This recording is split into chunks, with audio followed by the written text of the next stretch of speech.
for attending. I'm just going to take a moment here to get my screen sharing going.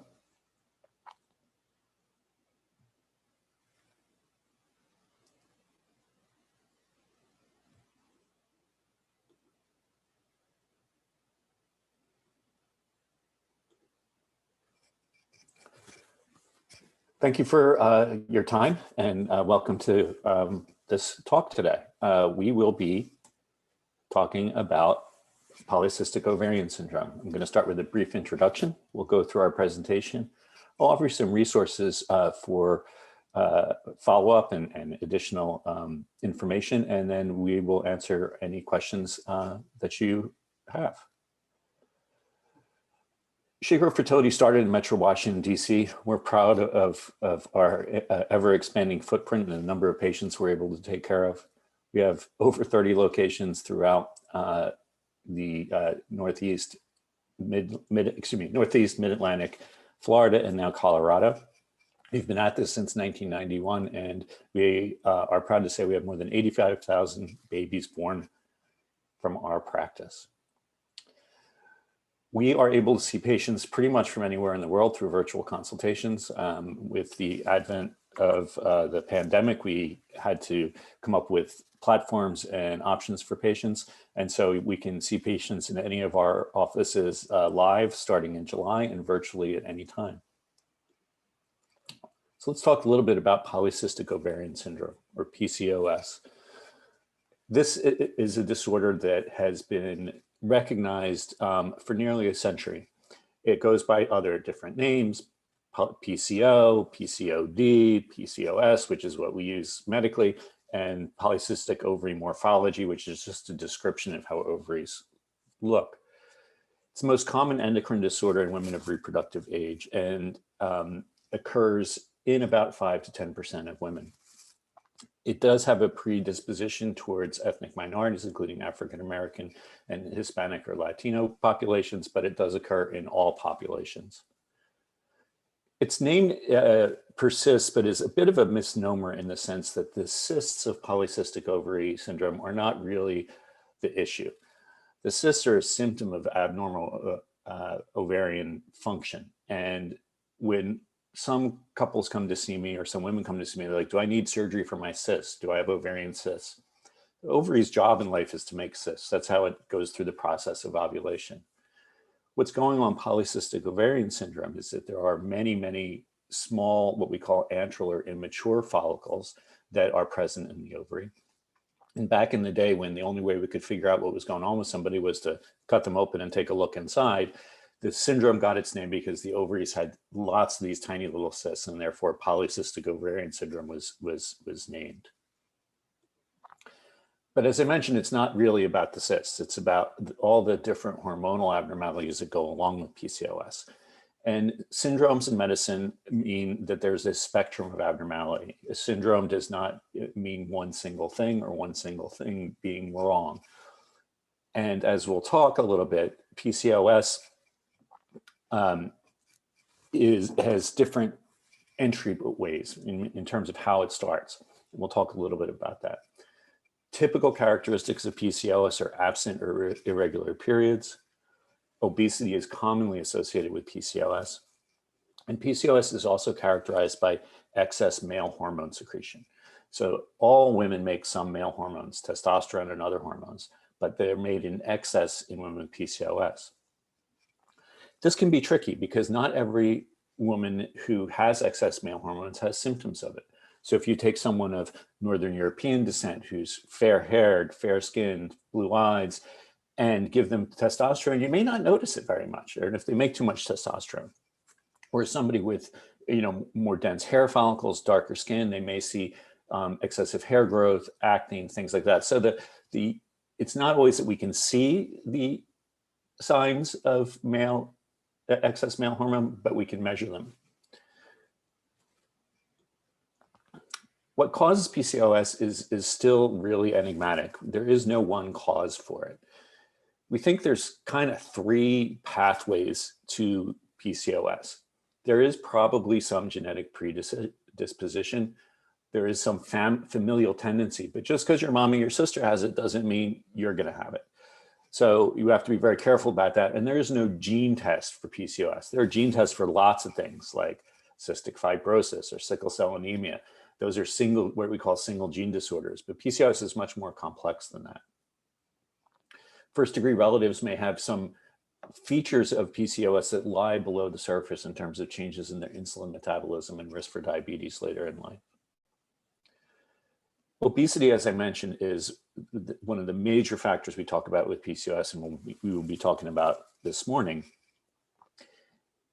For every woman, there is probably a set point above which weight gain will cause menstrual abnormalities and features of PCOS. What's interesting about it is that set point is different for every woman. Some women are very, very sensitive to changes in weight in terms of their ovarian function, and maybe being just a few pounds overweight will result in irregular periods and features of PCOS. Other women can be morbidly obese and still have regular cycles, but at some point, if they continue to gain weight, they could see changes in their menstruation. And so we do believe that there are young women who become overweight at a very young age, and that is their entry point into PCOS. And the last way that PCOS gets started is with the just dysfunction in how the ovaries get turned on during puberty. So the normal transition of puberty is you start to get pubic hair, you start to get breast development, and then your menses start, and they're often irregular at first, but then they straighten themselves out. In PCOS, sometimes that never gets straightened out and that dysfunction persists. Oops, I'm sorry, I went too fast there. Even though obesity is a huge issue, no pun intended, many PCOS patients are not overweight. And it is a misnomer that you must be overweight to have PCOS. And I still get that when patients come in to see me. They say, I can't have PCOS, I'm not overweight, but at least 40% of women with PCOS will be normal weight or lean. The rest tend to be overweight. The fertility implications of PCOS include a higher rate of infertility. PCOS, the irregularity in menstruation in PCOS is an irregularity in ovulation. You're not producing an egg every month, and as a result, you can't get pregnant. Now, does it mean you'll never get pregnant or never release an egg? Of course not. But it is much less likely to conceive if you're having very irregular cycles. And certainly if your cycles are absent, it's very unlikely you would get pregnant. Diabetes is more common among PCOS patients in pregnancy. High blood pressure is more prevalent, and preterm delivery is more prevalent. All of those risks, however, are really tied to the patients with obesity and PCOS. Lean PCOS patients tend to do much better on those metrics, although not quite as good as women without PCOS. Obesity, as you may know, is the other pandemic in our country. The percent of men and women who are overweight or obese continues to trend in the wrong direction. And at this point, it's approximately 40% of our population. This graph ends at 2010, and the curve has not gotten better since then. Obesity is bad for us. It's incredibly difficult to treat. Any of us who've tried to lose weight know how hard it is, and it's hard to maintain that weight loss, but it has enormous implications for our health and for our fertility. Obesity is associated with diabetes, high blood pressure, heart disease, high cholesterol, sleep apnea, liver conditions, and increases risk of cancer, especially the cancers listed here: breast, endometrial, ovarian, and colon cancers. Being overweight and having PCOS makes it even harder to get pregnant than just having PCOS. So the BMI, or body mass index, is a way of comparing people by normalizing their height to their weight. And so rather than saying somebody's X inches tall and so many pounds, we calculate what's called the body mass index, or BMI. And a normal BMI is around 19 to 25. This graph shows the chance of pregnancy over time based on having PCOS, but also being overweight. And as you can see, the long-term chance of having a baby declines with each category of BMI, from slightly overweight to obese to very obese. As hard as weight loss is to achieve, it can help with PCOS. One study that looked at just simple weight loss and infertility found that after an intensive 6-month weight loss program, and this wasn't intensive in the sense of you have to drop 20 pounds a month. It was intensive in the sense that it was very controlled caloric intake, controlled exercise, and steady gradual decrease in weight. And as you can see, over 6 months, the average weight loss wasn't a big number. It was only 14 pounds. But what was seen with this study and others is that even a modest reduction in weight changes some of the hormonal abnormalities associated with PCOS, including insulin and testosterone metabolism, improved ovulation rates, and improved pregnancy rates. And as I mentioned, these women were probably ones that were just above that set point where their excess weight resulted in PCOS, and they dropped below it, and they had a resumption of more normal function. So if you have infertility and PCOS, how do we approach it? Well, the thing that we do first is make sure we get the right diagnosis. We can do lab testing, ultrasound, to confirm that what we're dealing with is in fact PCOS. We also want to make sure that your partner is got sperm. So a semen analysis should always be done before treating PCOS. Last thing we want to do is spend months trying to normalize ovulation, only to find out later that there's a very low sperm count. This is the historic path for treating PCOS and infertility. And as you can see, we have a do not enter sign there. So as we'll talk in a minute, first line treatment is weight loss, but that only helps a minority of patients. The next is what we call oral agents or oral ovulation induction with letrozole or clomiphene. In the old days, when that wasn't effective, we used to give the pituitary hormones called FSH and LH directly. Those are called gonadotropins. And the gonadotropins directly stimulate the ovaries. The problem is it can be very difficult to control. And so when we more commonly treated women with PCOS with these hormones, we had very high rates of multiple pregnancy. And these are the situations where we would get into high order multiple pregnancies, greater than twins, which are very dangerous for the babies and hazardous for the moms as well. So a much more modern approach is to transition from oral agents if they're not inducing ovulation or resulting in pregnancy, right to in vitro fertilization or IVF. And as I'll show you, the success rates from that are very, very good. So first line treatment, as I mentioned, are the oral agents called letrozole, also known as Femara, or clomiphene, also known as Clomid. And what these do is they trick the pituitary gland into increasing its own production of FSH and a little bit of LH so that we're getting your body to do its job in a better way. These medications have been around for decades. They're very well tolerated, although clomiphene tends to have more side effects than letrozole, and they're safe in pregnancy. Well, let me rephrase it. You don't take them when you're pregnant, but there is no risk to your pregnancy having conceived from these medications. And while we'll talk a little bit about clomiphene, really the field has shifted towards letrozole as the first line agent. It has the same efficacy as clomiphene and fewer side effects. Many, many patients come in from their primary care, even from an endocrinologist, saying, hey, I was told I need to be on metformin, which is an anti-diabetes drug, because early studies suggested that it could help with ovulation through modification in insulin metabolism. When this was studied, however, what has been shown is that the metformin really has a minimal benefit. And so the landmark study in this broke women into 3 groups. One was clomiphene only, and we suspect that letrozole would be the same. Group 2 was just metformin, and group 3 was a combination of both, and we wanted to see who got pregnant quickest. And as you can see in this graph, over time, the combination of metformin and clomiphene, or clomiphene alone, were very, very similar in terms of outcomes. Metformin alone did have an effect, but it was far inferior to the oral agent or the combination.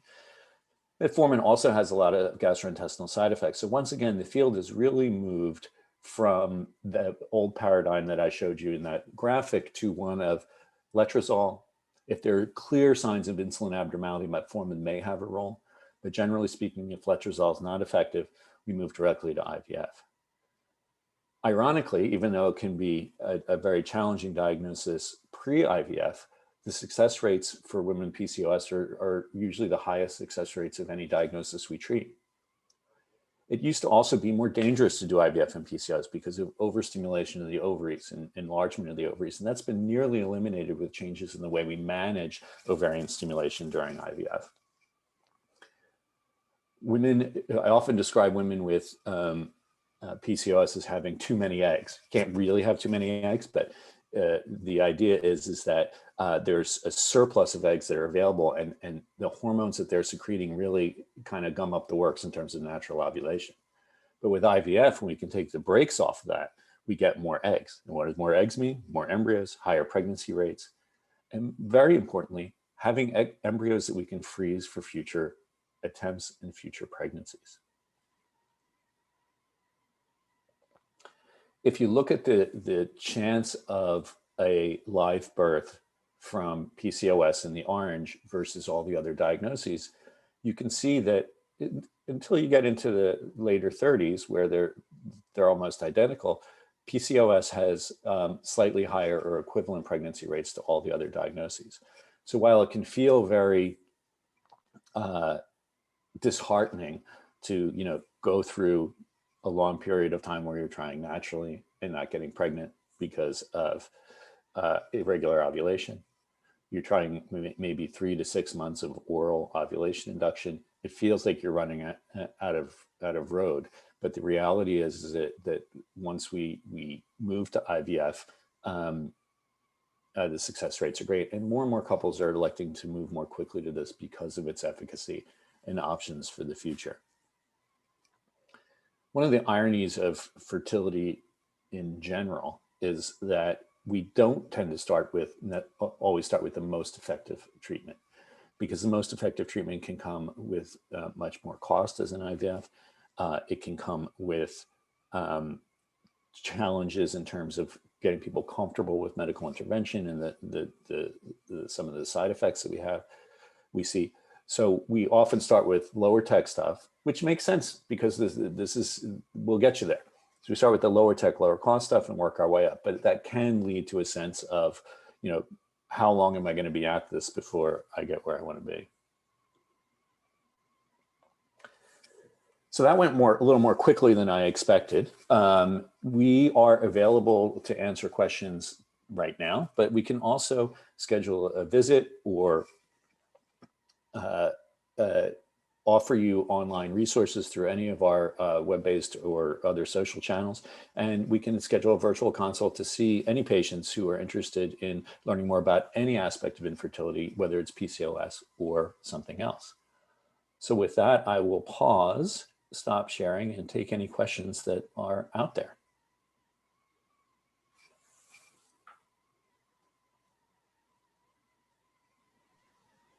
Do you recommend any other line of treatments besides using metformin? So once again, I don't think metformin should be the first line treatment. In fact, I think a minority of people will benefit from metformin. So if women, and one thing I didn't talk about is management of PCOS if you're not trying to get pregnant. I often joke with my patients, when you look up in the textbook PCOS, there's 50 pages on how it works and what's wrong and all the hormonal changes. And then there's 2 paragraphs on treatment. If you're trying to get pregnant, do ovulation induction if you're not going birth control pills. And while I say that a bit tongue in cheek, birth control pills are probably the optimal way of managing the symptoms and side effects of PCOS if you're not trying to get pregnant. Metformin really doesn't have a role there. So now, pills aren't for everybody. Not everyone tolerates them well, but in terms of, the kind of hardline, medical decision-making, what's best, that's probably the best choice for most women. Okay. If you're trying to get pregnant, I would recommend against using metformin as a starting point. Okay. I was on it since 2004, and my doctors over the last 10 years actually took me off and put me on different medications to manage it.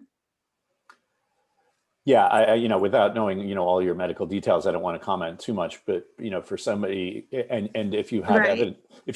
evidence of prediabetes or other abnormalities in your sugar metabolism, that can change the decision making and make it a better choice. There was a question about, is it worth trying to conceive on? Gotcha. Thank you. Sure. Sorry, I didn't mean to talk over you. Gotcha. Thank you. Sure. Sorry, I didn't mean to talk over you. A question from No, you're fine. Thank you for answering that. I appreciate it. Thank you. There's a question in the chat. Is it worth trying to conceive on your own first before seeking help if you've been diagnosed with PCOS? It's a tough question to answer.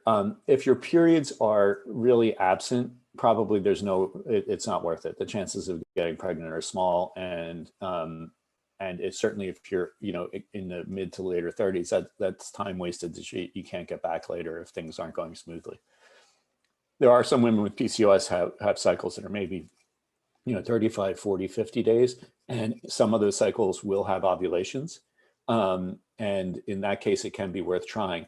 But the recommendation from all our professional societies are, if you're concerned about fertility, if you're under 35, come in after 1 year of unprotected intercourse without a pregnancy. If you're over 35, 6 months of unprotected intercourse. And number 3, if your cycles are irregular or absent. And so it is absolutely appropriate to seek help right away if pregnancy is a priority for you and you have PCOS. Another question, good morning. How important is diet? My doc recommended Mediterranean diet. Should I eliminate whole dairy? So I feel bad for the millions of trees that have died trying to figure out which diet is better than the other one and publishing it. And the reality is that this study after study after study has demonstrated that the type of diet that you're on doesn't change long-term weight gain or loss or reproductive outcomes. Some of them have different curves in terms of how quickly you lose weight, but they all show exactly the same thing, that weight loss is a balance of intake and output.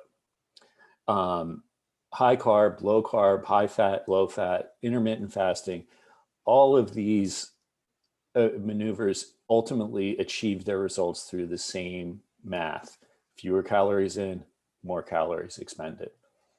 The last one I mentioned is the current hot topic in obesity and weight loss, the intermittent fasting. There's some data that suggests that might work better for some people, but in general, as these diets come and go, there's always a excitement about the new thing that's going to help with weight loss because so many people struggle with it. And at the end of the day, they all end up having the same end result and the same mechanism of action. It's frustrating. We all want ways to help ourselves and our patients lose weight quickly and effectively, but you got to find a diet that works for you and that you can maintain. My gynecologist diagnosed me with PCOS based off of a blood test. It showed high levels of testosterone. Is that the only way to diagnose? So I tell patients and colleagues all the time that the one thing you have to have PCOS is irregular periods. If your periods are regular, you don't have PCOS. Full stop. Now, there are some women who have what we call features of PCOS, which may be a little bit higher testosterone level that results in symptoms that they don't like acne or hair growth or hair loss, and that can be treated. Some women have perfectly regular periods, but when you do an ultrasound, their ovaries have a polycystic appearance. Well, if they have regular cycles, that's not PCOS. That's just really good, what we call ovarian reserve or egg supply. So PCOS, as I mentioned earlier, is a syndrome. It's not one thing. So it has to be irregular periods.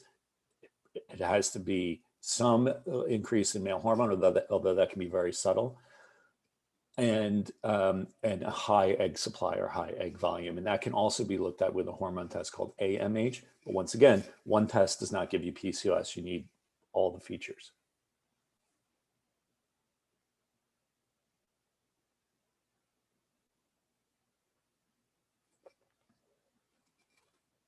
I don't see any other questions in the chat.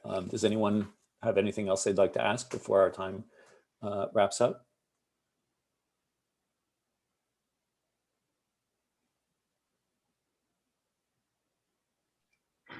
Yes. Hi, what can I answer for you? So a lot of I guess they tell you not to Google, but I end up Googling anyway. We all Google it. That's how we learn things. but I see a lot of reports and data that do talk about weight management with PCOS, like you just discussed, but I'm not overweight, I'm not obese, I'm not diabetic. My fertility specialist did diagnose me with PCOS I had irregular periods. I just don't really understand how it could be managed through like Ovasitol if I don't have. I guess he did say my insulin was a little high, but my blood sugar is normal. I don't really quite understand how everything is connected. Sure, let me try to help with that. So at least 40% of women with PCOS are lean. They're not overweight, they don't have any glucose problems. When you compare women with PCOS who are lean, women with PCOS who are overweight, and normal people, and you look at their blood very carefully, even the lean women have abnormalities in their insulin metabolism and have increased levels of male hormone or androgen. And so, but diet is not going to help you. If you're lean, you don't have PCOS because you're overweight. So diet isn't going to help you. So if your goal is to get pregnant, then your fertility specialist should talk about, ovulation induction. You did mention an important supplement that I did mention called Ovasitol or myo-inositol. Ovasitol is the trade name. So myo-inositol is an amino acid that has been shown in some studies to facilitate ovulation with metformin or, excuse me, not metformin, I did it myself, clomiphene or letrozole. And so that can be a reasonable thing to take. But yeah, these things are happening in the background with your metabolism, and that you can't really, your only symptom of it is probably irregular cycles. And so, yeah, weight management is not the strategy to help you. So if you're trying to get pregnant, ovulation induction is the way to go. If you're not, then it can make sense to be on something like oral contraceptives, but that's got to be an individualized decision. One person wrote that she was diagnosed with all the features, but her periods have become more regular. Is it worth getting retested? Depends on what your goals are. If your goals are to get pregnant, then yeah, you should see a specialist and work through the proper testing and next steps in treatment. One of the really interesting things about PCOS is that all women eventually run out of eggs, and this we call your ovarian reserve or egg supply. And as you get into the 30s, that egg supply, and late 30s and early 40s, that egg supply diminishes more rapidly. And at some point, almost all women with PCOS will become regular again, because that egg burden, if you will, has been reduced. And so, yeah, getting better over time can absolutely happen. But depending on your goals, it can be retested and reevaluated. And so there's a hard stop at 10:30. I want to thank you all for your attention and your questions.